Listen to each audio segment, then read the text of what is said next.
शेवटी पवार साहेबांसोबत पक्ष उभा कोणी केला, तो अजितदादांनी केला. पण शेवटी त्यांना बाहेर का निघावं लागलं, त्यांच्या लक्षात आलं की आपल्याला पक्ष मिळणार नाही, पक्षामध्ये आपल्याला स्थान मिळणार नाही.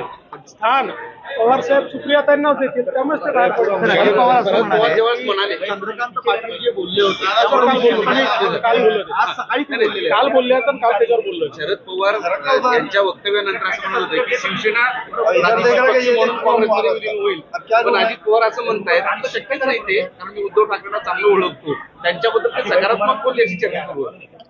असं आहे, अजितदादा उद्धवजींना किती ओळखतात मला माहिती नाही, पण मी उद्धवजींना चांगला ओळखून आहे. सध्या उद्धवजींचे फिलॉसॉफर आणि गाईड हे पवार साहेब आहेत. पवार साहेब जे म्हणतील तेच उद्धवजी करतील. थँक्यू.